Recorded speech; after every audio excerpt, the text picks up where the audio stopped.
انی اسماء صلاۃ علی محبتی معارف میں محبت علیہ السلام آپ سننا وا کہ انہوں آپ پہچاننا بھی ہے سلام صرف پیش نہیں کیتا رہنا چہرے بھی کھانا نا پہچان چہرے تو ہونی ہے نا اور بہت اچھی بارگاہ ہے بہت اچھی اس کے حضور نال تو نمبری نہیں چل سکتی بھائی بالکل یہ گل پکی نہیں سارے جہان نال تو نمبری چل ویسے نبی پاک نال نہیں چل سکتی مسلمان حضور نال ادب کریں گے حضور نے ذکر ادب کریں گے اے بڑی گزارش ہے اور جڑی کلمہ حق کے آکھنا ہے جناب میں امید ہے کہ کسی صاحب زیادہ محسوس نہ کرے سو اس گل نبی پاک بیان ختم کرنے بعد بیان بڑی گل نہ سنو بیان نہ دے کوئی گل نہیں لیکن حضور نے گلاں دے پھر ادب نہ سننا میں نے جو آیت پڑھی یہ وہ آیت کا جز ہے جو کلمے کا جز ہے کہ بندہ جب تک محمد الرسول اللہ نہ کہے مسلمان نہیں ہوگا اب لا الہ الا اللہ کہتا رہے لا الہ الا اللہ کہنے سے پتہ نہیں چلتا کہ بندہ مسلمان ہے جتنے بھی آسمانی مذہب ہیں یہودی اللہ کو مانتے نصرانی اللہ کو مانتے اللہ کو ماننے سے وہ ایمان والے نہیں ہو جاتے ایمان والا ہم اسے کہتے ہیں جو کہتا ہے محمد رسول اللہ صلی اللہ علیہ وسلم اے صلی اللہ نام ہے کیا نام محمدی سبحان اللہ اے صلی اللہ نام ہے کیا نام محمدی آنکھوں کی ضیا دل کی جلا نام محمدی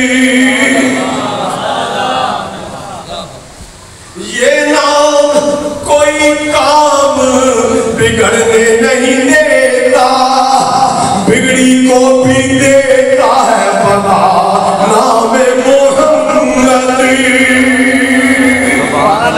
سبحان اللہ محمد الرسول اللہ طوفان سے وہی پار ہوئی نوح کی کشتی طوفان سے وہیں پار ہوئی نوح کی کشتی جب نوح نے کشتی پہ لکھا نام محمد اے صلی اللہ نام ہے کیا نام محمد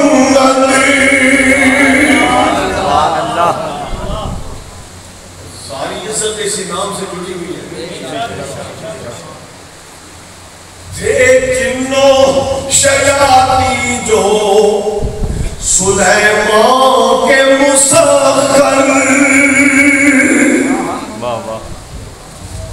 جنات سلیمان علیہ السلام کی غلامی کرتے آپ کی نوکری کرتے کیوں نوکری کرتے تھے تھے جنوں شیاطین جو سلیمان کے مسخر تھا ان کی انگوٹھی پہ لکھا نام محمد محمد الرسول اللہ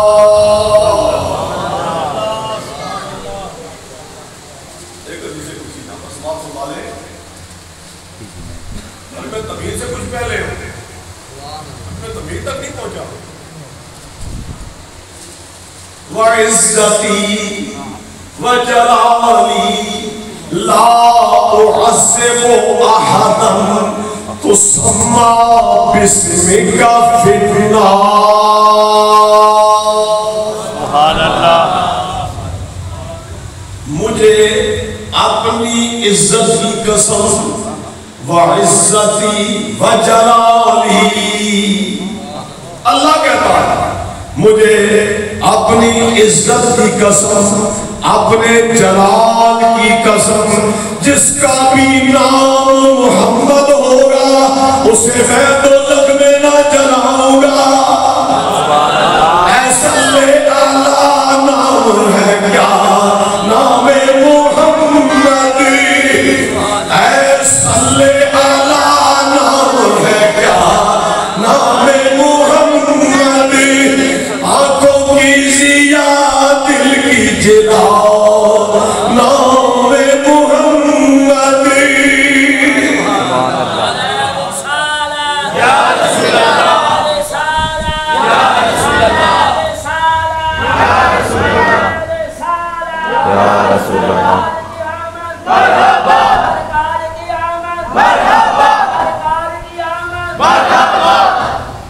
محمد رسول اللہ.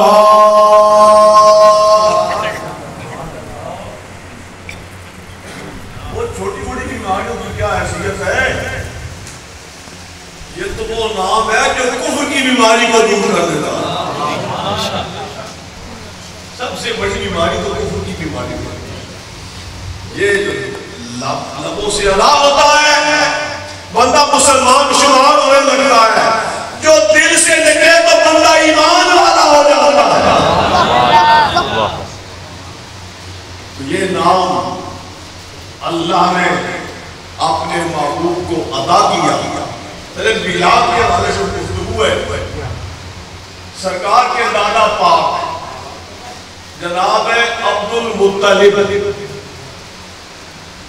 آپ نے یمن کا ایک سفر کیا.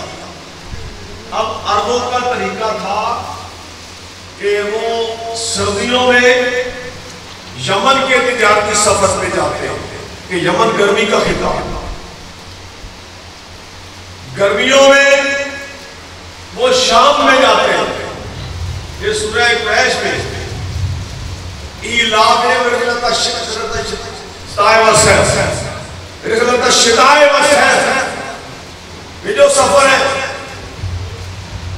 سردی کا اور گرمی کا، شتا سردی، صیف گرمی. گرمیوں میں ٹھنڈے ملک میں جاتے شام میں تجارت کے لیے، سردیوں میں یمن میں جاتے جو گرم خطہ ہے. ان دو سفروں کا ذکر ہے. جناب عبد المطلب سرکار کے دادا پاک یمن میں گئے. یمن میں اس وقت بادشاہ بنا تھا سیف ابن ذی یزن. سیف ابن ذی یزن یمن کا بادشاہ بنا تو مکہ سے جناب عبد المطلب وفد لے کر اسے مبارکباد دینے کے لیے گئے. اس کے ملک میں ہم نے تجارت کے لیے جانا ہے، آنا جانا لگا رہتا ہے، اس لیے بادشاہ کو مبارکباد دی جائے. انہوں نے یہ گئے مبارکباد اس کو دینے کے لیے سیف ابن ذی یزن کو بادشاہ بننے کی. اس نے ان کو بشارت دی نبی آخر زمان کا دادا ہونے کی. واہ واہ سبحان اللہ سبحان اللہ. وہ کیسے بشارت اس نے دی؟ الذین آتیناہم الکتاب یعرفونہ کما یعرفون ابناءہم. سبحان اللہ. اللہ نے آسمانی کتابوں میں تورات زبور انجیل میں اتنے تذکرے کیے، اپنے حبیب کے اتنے تذکرے کیے کہ اہل کتاب حضور کو ایسے پہچانتے تھے جیسے اپنے بیٹوں کو پہچانتے تھے. آمد سے پہلے ہی جانتے ہیں. جب سیف نے ملاقات کی وفد کے ساتھ تو باقی لوگوں کو تو اٹھا دی جانا، جناب عبد المطلب کے ساتھ علیحدگی میں ملاقات.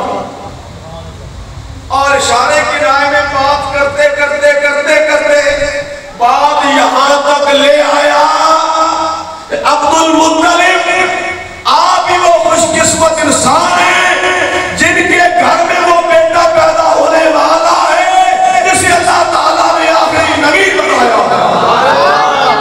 سبحان اللہ سبحان اللہ۔ یہ بشارت لے کر جناب عبد المطلب واپس آئے۔ ایک یہ بات بھی دل میں تھی اور پھر دوسرا حوالہ کہ آپ کے صاحبزادے ہمارے آقا کے والد جناب عبداللہ رضی اللہ تعالیٰ عنہ ان کا وصال پہلے ہو گیا۔ سرکار اپنی والدہ کریمہ کے پیٹ میں تھے، جناب عبداللہ کا وصال ہو گیا۔ اب تصور کریں نا، جو بیٹا دنیا سے چلا گیا ہو، اب اس کے گھر میں جو بچہ پیدا ہو رہا اسے کتنا پیار ہوگا دادا کہ میرے مرحوم وہ جو سب بیٹوں سے پیارا تھا، سب بیٹوں سے حسین تھا، سب سے محبوب تر،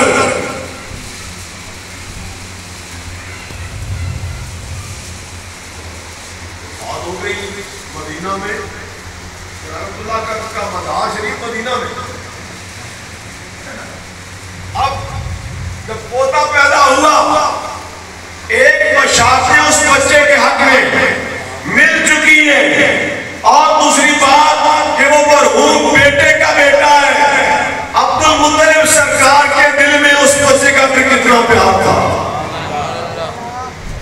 سرکار نے جشن ولادت منایا، دادا پاک جناب عبد المطلب نے اس مولود کا جشن ولادت منایا۔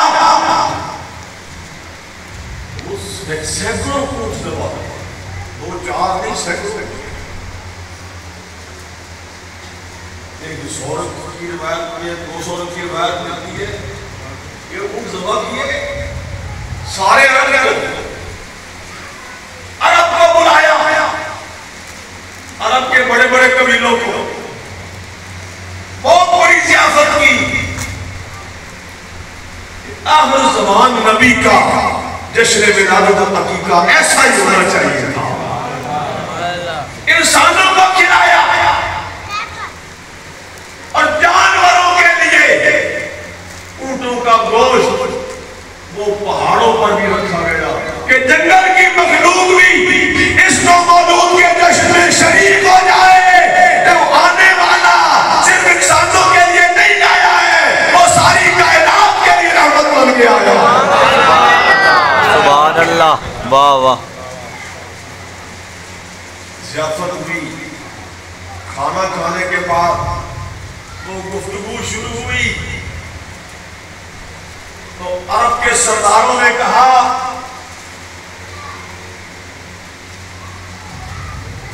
کہ رئیس مکہ آپ نے اپنے اس پوتے کا نام کیا رکھا ہے؟ فرمایا میں نے اس کا نام رکھا ہے محمد صلی اللہ علیہ وآلہ وسلم۔ محمد کا معنی کہ جس کی ہمیشہ تعریف ہے، الذی یحمد حمدا بعد حمد، تعریف پھر تعریف پھر تعریف، جو سلسلہ تعریفوں کا رکنے میں نہیں آتا ہو وہ محمد۔ یہ نام نیا تھا، انہوں نے کہا آپ نے اپنے قبیلے کے بزرگوں کے نام میں نام نہیں رکھا، وہ تو کسی کا نام اسد ہے، کسی کا نام یہ دبدبے ہو والے نام رکھے گا۔ ہر لڑائی ہر عام نام تھا، لڑائی یا اسد مانا شیر، ایسا نام کیوں نہیں رکھا؟ آپ نے ایک عجیب سا نام رکھا ہے، فرمایا یہ نام میں نے اس لیے رکھا ہے کہ زمین والے زمین پر اس کی تعریفیں کریں، فرش والے فرش پہ تعریفیں کریں، عرش والا عرش پہ اس کی تعریفیں کریں۔ سبحان اللہ۔ نام رکھا تعریفوں والا محمد، یہ تھا بڑا ہی نیک فال نام۔ جو دیکھتا وہ حضور کا دیوانہ ہو جاتا، ہر کوئی تعریف کرتا، 40 سال کو تعریفیں ہی کرتے رہے۔ کیا وجہ تھی؟ 40 سال تعریفیں کی نا، حضور حسن و جمال کا پیکر اور بہترین اخلاق اور بڑے ہی سخی، نہ کبھی جھوٹ بولتے، نہ کبھی وعدہ خلافی کرتے، نہ کبھی امانت میں خیانت کرتے، اتنا بلند کردار کہ وہ آپ کو کہتے تھے صادق الوعد الامین، سبحان اللہ، وعدے کا سچا، امانتوں کا خیال رکھنے والا، یہ صادق ہے، یہ امین، وہ بھی کہتے تھے، سارے مانتے تھے۔ پھر مخالف کب ہوئے؟ جب حضور نے نظام پیش کیا، جب حضور نے نظام پیش کیا، دھیان رکھنا ذرا، اب کے میلاد سے کچھ حاصل کرنا ہے، یہ تو نہیں کہ میلاد کرو حضور کا، جشن مناؤ حضور کے، شفاعت کا سوال کرو حضور سے، ساری امیدیں جوڑو حضور کے ساتھ، اور غلامی کرو غیروں کی، آپ نے کو مسلط کرو غیروں کو، حضور کے نظام کا راستہ روکنے والوں کو، شریعت کے باغیوں کو مسلط کرو، یہ وعدہ کرو ہم نے اب رسول اللہ کا نظام اس ملک پہ نافذ کرتے رہنا ہے انشاءاللہ عز و جل۔ ابو جہل کا طریقہ اختیار نہیں کرنا ہے کہ 40 سال نمازیں پڑھتے رہے، غار حرا میں جا جا کر عبادتیں کرتے رہے، تعظیمی سارے ادب ہی کرتے رہے، محبت ہی کرتے رہے، جب کہا کہ اللہ کے سوا کوئی معبود نہیں ہے، یہ ظلم کا خاتمہ کرو، عدل انصاف قائم کرو، ضعیفوں پہ زیادتیاں نہ کرو، سب انسان برابر ہیں، جب یہ پیغام دیا ابو لہب بھی دشمن بن گیا، عتبہ بھی دشمن بن گیا، شیبہ بھی دشمن بن گیا، ابو جہل بھی دشمن بن گیا، اور یہ سارے عرب کے وڈیرے دشمن بن گئے۔ کیوں دشمن بن گئے؟ انہیں محمد کی نمازوں سے کوئی تکلیف نہیں تھی، انہیں تکلیف تھی محمد کے نظام سے۔ بے شک بے شک۔ تو پھر ہم نے ابو بکر والا طریقہ اختیار کرنا ہے، ہم نے عمر بن خطاب والی روش اختیار کرنی ہے، ہم عثمان بن عفان کی سنت کو اپنانا ہے، ہم حیدر کرار کی طرح رسول اللہ کی غلامی میں رہیں گے۔ تو یہ کیا بات ہوئی کہ میلاد کی حد تک حضور کے ساتھ ہیں، اور جب حضور کے نظام کی بات آئے تو نہیں حضور ہم آپ کے ساتھ نہیں ہیں، نا ہم سود خوروں کے ساتھ ہیں، ہم عشرت خوروں کے ساتھ ہیں، ہم وڈیروں کے ساتھ ہیں، ہم ظالموں کے ساتھ ہیں۔ رسول اللہ کو یہ جواب دو گے؟ یہ جواب رسول اللہ کو نہیں دینا۔ یا رسول اللہ میلاد کا آپ میلاد بھی آپ کا بناتے ہیں، شفاعت کی امید بھی آپ سے لگا رکھی ہے، تو یا رسول اللہ ہم آپ کا نظام لانے کے لیے ساری کوشش آپ کے لیے کریں گے۔ سبحان اللہ انشاءاللہ۔ آیا میں نے نام محمد اس لیے رکھا ہے کہ سارے کریں تعریفیں، تعریفیں کرتے رہے، جب نظام آیا نا، اب یہ سود خوریاں ختم کرو، یہ بدکاریاں ختم کرو، یہ عیاشیاں ختم کرو، تو دیکھو دور کیسا تھا۔ ایک ذرا سی بات، سیرت کی باتیں سن لی۔ ایک تاجر آیا مکہ میں، اس سے ابو جہل نے مال خرید لیا، وہ دیکھا بڑا وجیح سردار ہے، تو شہر کا معزز آدمی ہے، اس نے کہا مجھ سے فراڈ کرنا ہے، اس نے مال دے دیا، جی ٹھیک ہے جی میں جاتا ہوں 2 درہم دینار لے کے آتا ہوں، مال لے لیا، پیسے کوئی نہیں دیے، اس نے تقاضا کیا، کہا جاؤ جاؤ، کہا یہ مکہ میں باہر سے آیا ہوا تاجر ہے، یہاں اس کا کون پرسانے حال ہوگا، اور کس میں ہمت ہے کہ مجھے چیلنج کر سکے، کون ہے جو اس کی خاطر مجھ سے لڑ سکے، اس کا مال ہم کو ایسے وہ بیچارہ غموں کا مارا، کتنے جانے کتنے سفر کر کے آیا تھا، لٹ گیا۔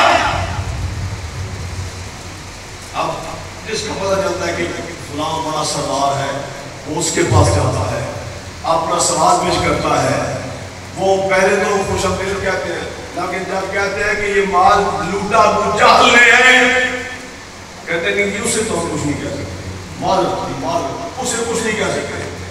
ایک مسخرے نے کہا بھئی جاؤ محمد بن عبداللہ کے پاس،